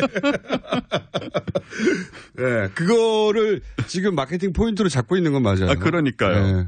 성격이 강직하여 남의 비난을 받는다. 근데 이제 주관은 확실한 것 같긴 한데, 호걸의 기상이 이제 약간 호걸하면 요즘 세상에 맞는 거라기보다는 뭐 조선시대나 삼국시대 때 옛날에 잘 쓰이는 말이잖아요. 수호지. 삼국시가 더 거슬러 와서 수호지 때 영웅호걸을. 그렇습니다. 나오죠. 예. 이렇게 나와서 이게 은근히 맞는 것 같은 생각도 좀 들고. 원래 이제 혈액형 분류할 때도 은근히 맞는 것 같아요. 그래서 그게 살아남는 거거든요. 네. 듣다 보면 왠지 은근히 맞는 것 같고 본인이 보고 싶은 부분만 집중해서 보니까. 그렇습니다. 예, 그러니까 아무 근거가 없습니다. 근거가 없고. 그게 왜 근거가 없는지 제 이름으로 한번 증명해 드릴게요. 제 한글 획수가 653입니다. 제 중년운을 맞춰봤더니 중년에 양자로 가서 여러 부모를 모신대요. 중년에 무슨 양자로 갑니까? 중년에 양자로 가서 여러 부모를 모신다. 게다가 칼과 화살을 쓰는 무인의 운명이라고. 칼과 화살. 이분은 기타밖에 못 쳐요. 도박을 좋아하고 술을 잘하고, 저 술도 안 마시고요. 특히 말년운. 가난하고 거처가 불안하며 부모와 자식에 해가 있고 외롭고 고생이 많고 몸이 약하며 애조운이 좋지 않다. 그건 그럴 수도 있잖아요. 아니, 인간이 이렇게 운세가 나쁠 수는 없잖아요. 아직 안 왔는데 그럴 수도 있는 거죠. 그럴 리는 없습니다. 이렇게 좀 엉터리라고 주장하겠습니다. 자, 지금까지 가학관장의 원정우 씨였습니다. 저는 김어준이었습니다. 사전투표 잘 하시고요. 월요일에 다시 뵙겠습니다. 안녕.